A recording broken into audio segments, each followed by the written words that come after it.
Bismillahirrahmanirrahim. Allahumma salli ala Sayyidina Muhammad wa ala alihi Sayyidina Muhammad. Syukur Alhamdulillah hari ini Allah beri kita peluang sekali lagi menikmati segala pemberian Allah, dan lidah ni kalau boleh kita nak lazimkan menyebut-nyebut akan pemberian Allah. Syukur Alhamdulillah yang sedang menonton sekarang ni barangkali masih lagi berada di hamparan sejadah, barangkali ada yang sibuk sedang nak menyiapkan sarapan pagi untuk anak-anak dan keluarga, ada barangkali yang sedang bersiap-siap siaga untuk pergi ke tempat kerja. Apa saja anda lakukan, mari kita perbanyakkan selawat hari ini sama-sama, insya-Allah. Semoga kita mendapat syafaat Rasulullah SAW dan dibangkitkan menjadi jiran Rasulullah sallallahu alaihi wasallam, insya-Allah. Dan saya nak ucapkan jutaan terima kasih kepada rakan-rakan yang sedang menonton di kaca televisyen dan juga di Facebook kita. Dia ada yang seawal pagi ni, orang pertama yang beri salam di dalam Facebook TV Hijrah adalah Latifah Abu Hassan. Dia kata Assalamualaikum, dan diikuti oleh rakan-rakan yang lain, Dahlia, Rina, Rozi, Siti Absar, Syafi'i. Ini mereka-mereka yang sentiasa laju yang berkongsi, komen dan sebagainya di Facebook. InsyaAllah seandainya anda ada sebarang persoalan, insyaAllah kami akan ajukan kepada panel kita hari ini. Dan insyaAllah seperti biasa, tiada lain, tiada bukan, niat dan tujuan kita berada dalam majlis ilmu pagi ini adalah untuk membina syurga dalam rumah kita. Mudah-mudahan akan terbina rumah dalam syurga kita. Mudah-mudahan kita semua masuk syurga ramai-ramai bersama keluarga tercinta dan orang-orang tersayang. Amin. Amin ya rabbal alamin. Alhamdulillah, dan kita sebenarnya nak bersama dengan seorang panel kita ni, tapi sebelum tu kita dengarkan dahulu bacaan ayat Quran surah Yunus ayat 30 insya-Allah daripada Syekh Asim yang berasal daripada Syria. Kita dengarkan.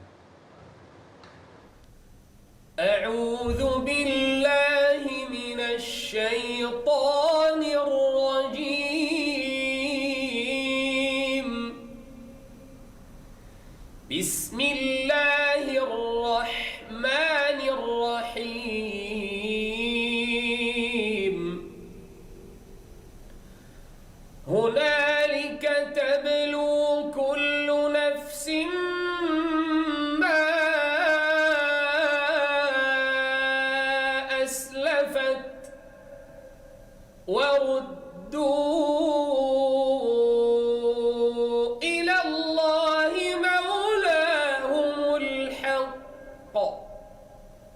وضل عنهم ما كانوا يفترون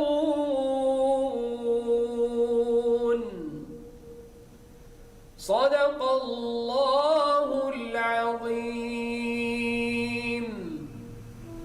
Pada masa itu, tiap-tiap diri dapatlah mengetahui dan merasai akan apa yang telah dikerjakan, dan mereka dikembalikan kepada Allah, Tuhan mereka yang sebenar-benarnya, yang akan membalas dengan adilnya, dan dengan itu hilang lenyaplah dari mereka apa yang mereka ada-adakan. Sadaqallahul Azim. Itulah di antara perkongsian bacaan ayat Quran daripada Syekh Asim. Dan hari ini kita beri tumpuan kepada topik perjalanan terakhir, ditenggelami keringat. Ini semua ada satu perjalanan yang pasti kita akan lalui. Cuma wa na'udzubillah min zalik, kalau boleh kita tak naklah ditenggelami keringat. Jadi yang akan mengupas topik kita pagi ini bersama kita adalah yang berbahagia Al-Fadhil Ustaz Dr. Nur Muhammad Hadi Zahlan, merupakan pengurusi Pertubuhan Akademi Al-Bayan. Assalamualaikum Ustaz. Waalaikumsalam. Ini bercahaya sebab duduk bawah lampu ke memang bercahaya nur macam ni? Dua-dua. Dua-dua sebab nama Nur Muhammad Hadi ya Ustaz ya. Masya-Allah. Yang telah pun menggenggam ya, Allah izinkan PhD pada usia 27 tahun ni. Ya, sekarang ni usia berapa ke rahsia? 37 sekarang. Masya-Allah. Pada usia yang sangat muda Allah telah berikan peluang untuk mendapatkan ilmu yang cukup dalam, dan hari ini kita nak kongsikan dengan para penonton semua, ibu ayah kita, hajah haji kita di Ustaz, tentang perjalanan terakhir ini. Sangat gerun dan sangat menakutkan ya Ustaz. Perjalanan yang sangat kita yakin bahawa kita akan menemui perjalanan ini. Cuma Ustaz, daripada petikan ayat Quran tadi, mungkin boleh tak kita sama-sama dalami, kita fahami kenapa Allah kirimkan ayat surah Yunus ayat 30 itu sebagai pengajaran buat kita. Bismillahirrahmanirrahim. Alhamdulillahi rabbil alamin, wassalatu wassalam ala asyrafil anbiya'i wal mursalin wa ala alihi wa sahbihi ajma'in. Amma ba, alhamdulillah, terima kasih kepada Tuan Haji Talib, kepada semua kru TV Al-Hijrah, dan kepada sahabat-sahabat penonton, kepada mereka yang sedang menonton TV Al-Hijrah. Semoga Allah merahmati dan meredai kita semua insya-Allah. Dalam surah Yunus ayat 30 ni, bagaimana Allah Subhanahu Wa Taala seperti mana yang disebutkan oleh Imam Ibn Katsir. Sebenarnya Allah sediakan padang mahsyar ni adalah tempat untuk kita menghitung dan menghisap segala apa amalan yang kita buat. Sebab di atas muka bumi ni Allah sediakan pelbagai ujian. Allah berikan kepada kita kebahagiaan, Allah berikan kepada kita kesengsaraan, Allah beri kepada kita sebagai satu cabaran. Dan Allah nak lihat apa yang kita lakukan di atas muka bumi ini sama ada patuh atas perintah Allah ataupun tidak. Sebab tu Allah Subhanahu Wa Taala dalam surah Yunus ni, Allah Subhanahu Wa Taala menyatakan pada masa itu tiap-tiap diri dapatlah mengetahui, dia akan rasa apa yang telah dia kerjakan di atas muka bumi ini. Kenapa? Kerana dia akan kembali kepada Allah Subhanahu Wa Taala dan Allah akan membalas setiap sebesar zarah pun kebaikan yang dilakukan di atas muka bumi, Allah akan balas. Dan begitulah sebaliknya, sekiranya dia melakukan dosa, dia melakukan perkara yang tidak diredai oleh Allah, kata ulama, maka dia juga akan dibalas oleh Allah Subhanahu Wa Taala. Maka Allah lah maha adilnya Allah, maka Allah akan menghitung, Allah akan melihat setiap amalan yang dilakukan, dan pada waktu itu sama ada mereka akan masuk ke dalam syurga Allah ataupun neraka Allah. Itu adalah petikan surah Yunus ayat 30 seperti mana yang disebutkan di dalam tafsir para alim ulama. Allahu Akbar. Itu yang kita rasa menggerunkan Ustaz ya. Janji Allah sangat benar, dan kita bayangkan kalau kita dekat sekarang ni Ustaz ya, kalau katalah terpadamlah aircon dalam studio kita ni, berpeluh kita Ustaz. Orang kata berkicap juga. Cuma kalau kita nak bayangkan bagaimana keadaan kita di padang mahsyar, sebab dikatakan kita akan ditenggelami oleh keringat, ramainya berasak-rasaknya Ustaz. Saya risau Ustaz, adakah keadaan di padang mahsyar tu macam mana agaknya Ustaz yang digambarkan? Sahabat-sahabat penonton yang dirahmati oleh Allah, kalau hari ni Tuan Haji Talib, saya sempat tengok berapa jarak bumi dengan matahari. Maka jarak bumi dengan matahari bergantung kepada apa yang disebutkan 149.24 million kilometer. Jauh. Begitu jauh, memang tak boleh pergi kita, million kilometer. Tetapi berapakah jarak di antara kita pada hari kiamat nanti, pada padang mahsyar nanti, ketika mana kita berdiri di padang mahsyar? Sebab pada minggu lepas kita dah cerita bagaimana padang mahsyar. Suatu padang, kata Nabi, yang tidak ada bukit, yang tidak ada tinggi, semuanya sama. Semuanya rata. Maka apa kata Nabi dalam riwayat Imamul Muslim? Kata baginda Rasulullah, penonton yang dirahmati oleh Allah, kita sama-sama ketuk diri kita, kita muhasabah diri kita, kita tanya hati kita. Ni yang Nabi sebut. Kata baginda Rasulullah, tudana syamsu yaumal qiyamah minal khalqi hatta takuna minhum kamiqdaril mil. Kata Nabi, pada hari kiamat matahari didekatkan jaraknya terhadap makhluk sehingga tinggal sejauh 1 mil. Maka kata ulama, 1 mil ni berapa? Dia bersamaan 2 kilometer. 2 kilometer. Maknanya kalau sekarang 149 million, kita dah rasa panas dah. Ada yang hutan, ada yang terbakar, ada yang rasa dah berpeluh. Tapi bayangkan kalau 2 kilometer di atas kepala kita, maka sudah pasti itulah keadaan manusia, yang mana kata Nabi SAW, matahari itu sangat membakar dan menyiksakan pada hari di mana manusia semua akan dihitung oleh Allah Subhanahu Wa Taala. Kemudian yang kedua, apa yang akan berlaku? Kata Nabi SAW, yang kedua, manusia ini akan tenggelam dengan peluh mereka. Kerana dah matahari dah dekat. Sekarang ni pun matahari dah begitu jauh pun kita dah berpeluh-peluh. Mandi 3 kali sehari. Bayangkan sahabat-sahabat penonton, matahari ini dekatnya sehingga 2 kilometer, sangat dekat. Maka kata para alim ulama, yang kedua bersambung seperti mana di dalam hadis baginda Nabi tadi, manusia akan tenggelam dengan peluh dia. Kata baginda Nabi SAW, maka ada di kalangan manusia ini yang berpeluh sehingga ke tumit. Ada yang berpeluh hingga ke lutut. Ada yang berpeluh hingga ke pinggang. Ada yang tenggelam dengan peluhnya, seperti mana yang disebutkan oleh Nabi dalam hadis Muslim tadi. Maka kita menjadi satu persoalan, Tuan Haji Talib. Sebab apa peluh ini boleh sampai ke tumit, boleh sampai ke lutut, boleh sampai ke pinggang, boleh tenggelam dengan peluh-peluhnya. Maka kata ulama, disebabkan amalan yang mereka kerjakan di atas muka bumi ini, maka itulah yang menyebabkan tahap mana peluh mereka berada nanti. Sebab tu sahabat-sahabat penonton yang dirahmati oleh Allah Subhanahu Wa Taala, bukan senang. Bila kita tengok, boleh ke manusia berdiri, kata ulama, 500,000 tahun di sana. Dia tak sama seperti mana yang kita hari ini. Mungkin kita tak mampu nak berdiri 3 jam, 4 jam, kita tak mampu. Tetapi di sana, disebabkan kehebatan, keadilan Allah, manusia punya takut. Sehingga kan Aisyah, di dalam hadis yang kita dah baca pada minggu lepas, sehingga kan manusia ni dah duduk dalam keadaan padang mahsyar matahari dalam keadaan terlanjang bogel. Sehingga kan nak melihat orang sebelah pun, orang lain pun tak mampu. Kenapa? Kerana takutnya pada ketika itu azab Allah Subhanahu Wa Taala kepada mereka-mereka yang tidak mendapat naungan Allah Subhanahu Wa Taala. Allahu Akbar, Allahu Akbar. Saya pun tadi termenung membayangkan berapa jauh 2 km saya pun dah tengok, oh sini sampai ke tak jauh mana Ustaz. Subhanallah. Dan apa yang kita nak kongsikan sebenarnya, kadang kita ni yalah, bila tak bercakap, tak sentuh topik begini Ustaz, kita kadang terlupa, kita terleka. Al-insan itu si pelupa. Betul. Dan insya-Allah hari ini tiada lain tiada bukan, kita nak ingatkan supaya apa? Benda perkara-perkara seperti ini dapat mengingatkan kita balik, agar kita ni hati yang keras tu dapat kita tundukkan mudah-mudahan. Insya-Allah kita pun nak tahu sebenarnya Ustaz. Saya juga pernah terdengar bahawasanya di pada mahsyar ni ada mereka-mereka dapat payungan, ada VIP lane lah, ada layanan istimewa pada orang-orang tertentu. Yang itu kita sentuh sekejap lagi boleh Ustaz? Boleh. Jadi insya-Allah tuan-tuan semua, kita nak kongsikan sebentar saja lagi, siapakah di kalangan mereka yang di tengah panas, yang tengah orang lain tengah berpeluh, mereka dapat payungan, dapat naungan Allah SWT. Semuanya sebentar lagi insya-Allah kita kongsikan. Ya, kita teruskan lagi. Alhamdulillah, kupasan kita hari ini, dan kita teruskan berselawat. Hari yang cukup istimewa, cukup indah hari ini, hari Jumaat. Allahumma salli ala Sayyidina Muhammad wa ala alihi Sayyidina Muhammad. Dan Ustaz, siapakah antara mereka yang mendapat naungan ketika padang mahsyar yang sangat panas, yang sangat luas tu Ustaz? Sahabat-sahabat penonton yang dirahmati Allah, sebenarnya bila kita baca hadis sebegini, kemudian kita lihat perjalanan terakhir manusia, kita pun rasa risau.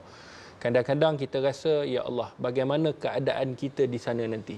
Bagaimana keadaan kita dengan amalan yang kita lakukan, yang kita kerjakan di atas muka bumi ini, dengan pakaian kita, dengan akhlak kita, tingkah laku kita, hubungan kita dengan Allah, hubungan kita dengan manusia, tak habis-habis kita kata ke orang, kita maki orang, kita fitnah orang, kita tulis macam-macam dalam media sosial kita.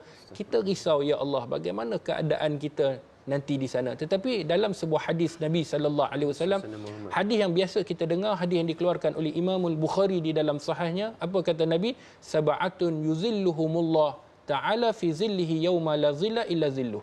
Iaitu ada 7 golongan, kata baginda Nabi sallallahu alaihi wasallam, yang akan dinaungi oleh Allah Subhanahu wa taala, yang mana pada waktu itu tidak ada apa-apa naungan. Tidak ada apa-apa yang boleh dapat menyelamatkan kita melainkan naungan Allah Subhanahu wa taala. Maka 7 golongan ini, kalau boleh kita masuklah salah satu daripada 7 ini.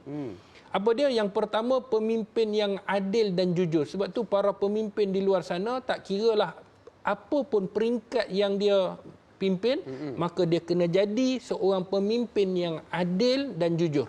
Itu yang pertama. Yang kedua, seorang pemuda yang dibesarkan dalam ibadah kepada Allah Subhanahu wa taala.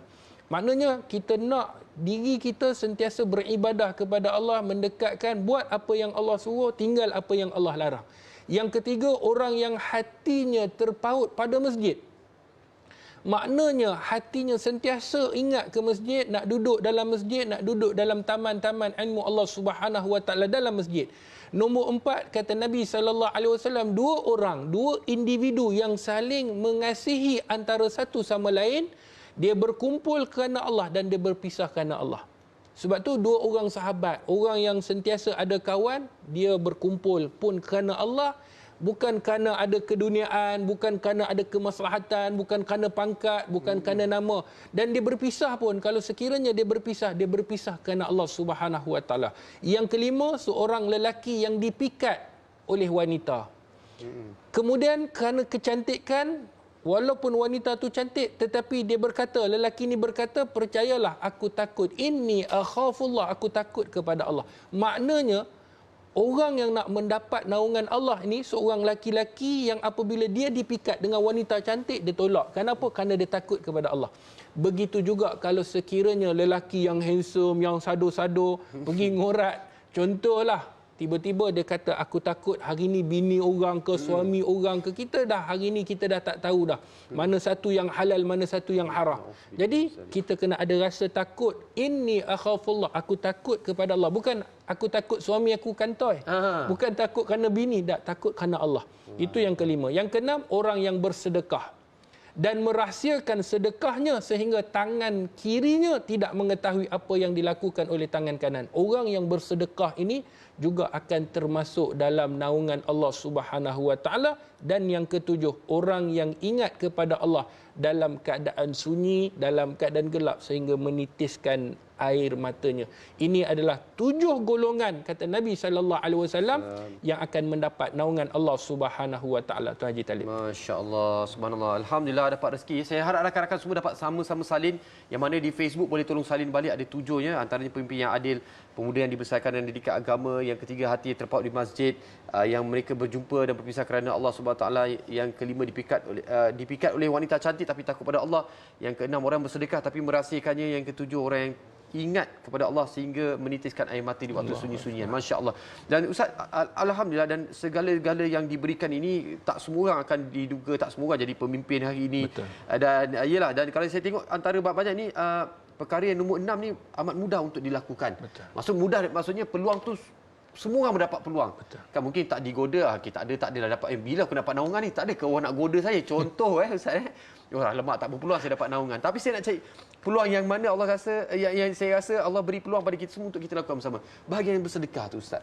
Baik, sahabat-sahabat penonton yang dirahmati oleh Allah. Hari ini kita boleh bersedekah dalam keadaan yang sangat mudah, sangat senang. Kita boleh bersedekah hari ini, sedekah subuh. Pada hari Jumaat kita boleh sedekah dengan waktu, dengan tempat, dengan masa yang sangat sesuai. Sebab kita boleh hari ini dengan menggunakan teknologi, dengan kita hari ini buka laman web, contohlah Akademi Al-Bayan, kita boleh nombor akaun Al-Bayan, semuanya kita boleh bersedekah dalam keadaan yang orang kata yang senang dan yang mudah. Sebab itu kalau orang yang bersedekah ni sebelum dapat naungan Allah, di dunia dia akan dapat dah.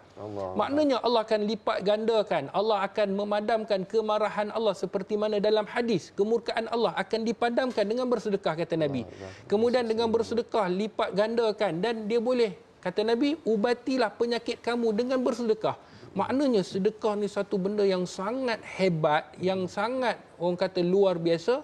Mana-mana sesiapa yang melakukan, masya-Allah, insya-Allah dia akan mendapat di dunia sebelum di akhirat nanti. InsyaAllah, masya-Allah. Jadi saya rasa Akademi Al-Bayan pun sebagaimana Ustaz katakan tadi, dalam proses untuk pembinaan Betul. Ini adalah tahfiz untuk mualaf, mendidik dan menyebarkan dakwah kepada mereka-mereka yang baru mendapat hidayah Allah Subhanahu taala. Dan Ustaz, mungkin barangkali ada waktu-waktu yang ada ni, kita nak ajaklah seru pada semua bagaimana kita boleh sama-sama bersedekah, membina tempat ataupun pusat di mana mereka boleh mendekati Allah, mengenali, mencintai Rasulullah SAW. Baik, sahabat-sahabat penonton yang dirahmati oleh Allah, kita sebut kita sayang Nabi SAW, kita cinta. Maka cintanya kita kepada Nabi, sayangnya kita kepada Rasulullah, maka kita kena lakukan apa yang dilakukan oleh Nabi. Antara perkara yang dilakukan oleh Nabi adalah berdakwah di jalan Allah. Dan itu merupakan salah satu daripada pekerjaan yang terbaik, kata Allah Subhanahu wa taala dalam Al-Quran. Pekerjaan yang paling baik adalah berdakwah, menyampaikan kebaikan. Dan Allah mengangkat umat Islam ni adalah umat yang terbaik. Kuntum khaira ummatin ukhrijat linnas. Kamu sebaik-baik ummah, ta'muruna bil ma'ruf, suruh orang melakukan benda yang ma'ruf, wa tanhauna 'anil munkar, menyuruh orang daripada meninggalkan kemungkaran. Maka pertubuhan Akademi Al-Bayan ingin melahirkan dai mu'allaf, iaitu mereka akan lahir sebagai seorang dai, mereka akan keluar berdakwah di jalan Allah. Kemudian apa yang mereka lakukan? Mereka akan usaha untuk memberi kefahaman kepada orang yang tidak masuk Islam lagi. Maka di sana, kalau sekiranya kita hari ini sahabat-sahabat penonton yang dirahmati oleh Allah, kita derma, kita kongsikan dengan infak, dengan sedekah, dengan wakaf, dengan kita memberikan zakat kepada pertubuhan Akademi Al-Bayan, maka bayangkan kita akan membina rumah Allah. Maka sesiapa yang membina rumah Allah, Allah akan membina rumahnya dalam syurga. Kalau Allah dah bina rumah dalam syurga, insya-Allah jalan untuk kita masuk ke dalam syurga makin mudah. Sebab rumah dah ada. Ya. Jadi jangan bina rumah dalam neraka. Mesti bina rumah dalam syurga. Itu yang pertama. Yang kedua, kita kena tahu bahawa mereka ini akan keluar berdakwah. Mereka akan mengamalkan, mereka akan praktikkan segala ilmu dalam Islam ni. Jadi bayangkan ganjaran pahala yang kita dapat, rakaat yang mereka solat, mereka puasa, kenal Islam, hasil daripada kita membina pertubuhan Akademi Al-Bayan, pembangunan Akademi Al-Bayan. Itu kedua. Yang ketiga, sahabat-sahabat penonton mereka akan keluar, beri kepahaman kepada mereka yang belum Islam. Masya-Allah. Bayangkan sekiranya orang yang bukan Islam masuk Islam hasil daripada mereka ini tadi. Bukankah bersedekah kita ni? bersedekah? Bukankah kita juga mendapat ganjaran kerana kita membantu membina tahfiz dakwah anak-anak mualaf. Sebab tu sahabat-sahabat, ayo sama-sama kita merealisasikan usaha untuk membangunkan Akademi Al-Bayan. Semoga ganjaran berterusan sehinggalah kita menemui Allah Subhanahu Wa Taala. Subhanallah, hari ini cukup rezeki buat kita semua. Saya kira hari ini hari Jumaat, hari yang cukup yang cukup dinanti-nantikan. Ramai yang nak bersedekah pada hari ini dan rezeki kita hari ini semuanya dah di ujung jari. Semuanya dengan telefon pintar ni kita boleh bersedekah dan tak ada siapa tahu. Tak ada siapa pun nampak transfer terkeluar daripada Facebook semua, tak ada. Jadi inilah dia antara yang dinyatakan sebagai perkara yang ke-6 tadi, orang yang bersedekah dan merahsiakannya. Mudah-mudahan anda-anda yang sedang menonton melihat siaran pagi ini, insya-Allah inilah dia adalah rezeki kita. Mudah-mudahan dapatlah berkongsi, mudah-mudahan akan terbinanya Akademi Al-Bayan ni menjadi satu saham akhirat buat kita mendapat naungan di akhirat nanti di hadapan Allah SWT. Dan ada ni Ustaz, ada doa untuk mohon perlindungan daripada azab akhirat, mungkin boleh kongsikan juga pada semua. Baik, sahabat-sahabat penonton yang dirahmati oleh Allah, apa yang tertera ni iaitu bagaimana kita nak selamat di sana nanti. Antara perkara yang nak selamat di sana nanti seperti mana yang disebutkan di dalam hadis Nabi, iaitu hadis riwayat Ibnu Hibban, kita sentiasalah doa, boleh snap gambar ni. Dan insya-Allah akan ada berada di page Dr. HD insya-Allah. Dr. HD. Iaitu apa doa dia? Allahumma ahsin aqibatana fi umuri kulliha wa ajirna min khizyid dunya wa azabil akhirah. Ya Allah, perbaikilah kesudahan segenap urusan kami serta lindungilah kami daripada kenistaan hidup di dunia dan siksaan hidup di akhirat. Kita minta Allah bantu kita dunia ni, Allah bantu dan akhirat. Dan kata Nabi SAW yang perlu kita tahu Tuan Haji Talib dalam masa yang ada ni, wa innamal a'malu bil khawatim. Sesungguhnya amalan itu akan dilihat pada pengakhiran. Siapapun kita pada hari ini yang sebelum daripada ni, segeralah bertaubat sebelum mata terpejam rapat, sebelum nafas ditarik, sebelum roh diangkat. Maka kembalilah kepada Allah, bertaubatlah kepada Allah. Masya-Allah, subhanallah. Itu di satu peringatan yang sangat baik pagi ini Ustaz. Terima kasih bagi kami peluang, peringatan dan ruang untuk kita sama-sama menginfakkan sedekah kita, tak banyak tak sedikit. Yang mana berkemampuan sedekah semampunya, yang mana nak niatkan untuk mak ayah pun boleh. Siapa yang nak niatkan untuk anak-anak, siapa yang barangkali mendapat cabaran ekonomi, kesihatan dan silaturahim, perhubungan keluarga, barangkali suami isteri, bolehlah kita doa sama-sama, boleh Ustaz ya, kita sedekah dan kita minta pada Allah, semoga Allah permudahkan urusan kita di dunia dan juga di akhirat. Insya-Allah ini adalah antara amalan yang sangat magic, luar biasa. Allah berikan di dunia, Allah berikan di alam barzah, Allah berikan di padang mahsyar dan Allah berikan juga di dalam syurga nanti, insya-Allah, mudah-mudahan. Dan terima kasih Ustaz atas perkongsian ini. InsyaAllah ada sikit rumah kita jumpa lagi dan perjalanan terakhir barangkali ada edisi seterusnya. Dan para penonton semua, terima kasih banyak-banyak. Semoga Allah membalas segala jasa baik budi anda bersedekah pada pagi ini. InsyaAllah mudah-mudahan Allah lipat gandakan rezeki anda, Allah selesaikan segala masalah anda, Allah makbulkan segala hajat anda semua yang bersedekah pada pagi ini, insyaAllah. Terima kasih dan kita akan berehat seketika kembali pas ini, insyaAllah.